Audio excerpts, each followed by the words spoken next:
Magandang araw mga ka-inside The Story PH.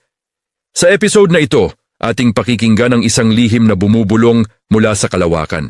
Sa malawak na universo, akala natin ay puro katahimikan. Walang hangin, walang tunog, walang boses, ngunit nagkamali tayo. Dahil ilang taon na ang nakalipas, nakarinig ang mga siyentipiko ng mga tunog, mga alon ng enerhiya na hindi dapat marinig.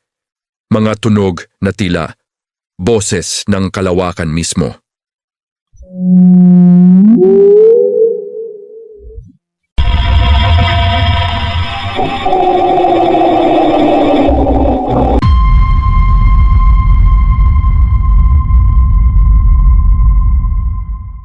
Ngayon, ating alamin, ano nga ba ang mga bulong ng kalawakan?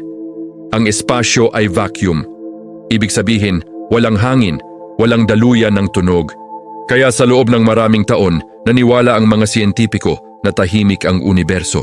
Ngunit noong dekada 2000, gumamit ang NASA ng mga espesyal na instrumento na kayang makinig sa mga vibrations at pressure waves mula sa gas at alikabok sa kalawakan. At doon nila narinig ang unang bulong ng kalawakan. Isang mahinang ugong na parang mula sa kailaliman ng impyerno.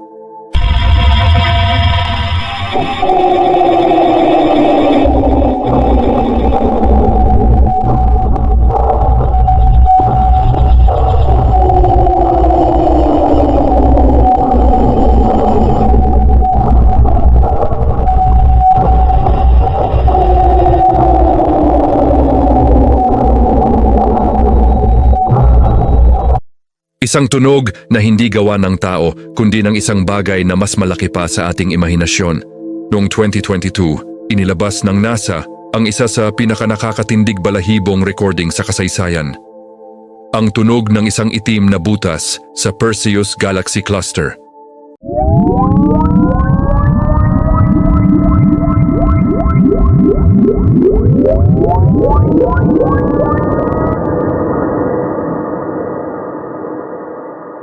Sa tulong ng X-ray data mula sa kanilang teleskopyo, ikinonvert nila ang mga pressure waves mula sa gas sa paligid ng black hole upang maging tunog na maririnig ng tao.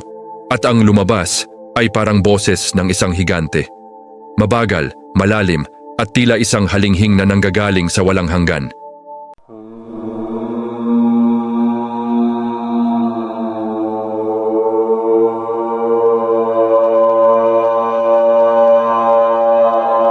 Para bang ang kalawakan mismo ay humihinga o nagbubulong ng isang lihim na hindi natin dapat marinig. Hindi lang black hole ang may tinig. Mula 2007, nakakatanggap ang mga observatory sa Earth ng mga kakaibang radio signals na biglang sumusulpot at biglang nawawala. Ang tawag dito, fast radio bursts o FRBs. Isang alon ng enerhiya na tumatagal lamang ng ilang millisecond, ngunit mas malakas pa sa milyon-milyong bituin. May ilan na galing sa malalayong galaxy at may ilan na tila paulit-ulit, parang may gustong sabihin. Hanggang ngayon, walang nakakaalam kung sino o ano ang pinagmumulan ng mga ito. May ilan na nagsasabing natural lamang ito. Mga pagsabog ng neutron stars o magnetic storms ng mga bituin. Ngunit para sa iba, ang mga tunog na ito ay parang mga mensaheng tinapon ng universo. Baka raw, ito ay intergalactic communication, ang bulong ng ibang sibilisasyon na sinusubukang marinig natin. Isang babala, isang paalala, o isang pagtawag mula sa mga nilalang na mas nauna pa sa atin. Marahil, hindi natin kailangang matakot sa mga bulong ng kalawakan. Sapagkat sa bawat tunog na marinig natin, naaalala nating hindi tayo sentro ng lahat. Tayo ay maliit na bahagi lamang ng isang napakalawak na misteryo. At marahil, ang mga tunog na ito ay paalala na may buhay, may enerhiya, at may kwento pa tayong hindi nauunawaan. Maraming salamat mga ka-Inside the Story PH sa pagsama sa isa na namang misteryosong paglalakbay sa kalawakan. Kung nagustuhan ninyo ang video na ito, huwag kalimutang i-like, i-share at i-follow at mag-subscribe na rin para sa mas marami pang kwento ng misteryo, agham at katotohanan.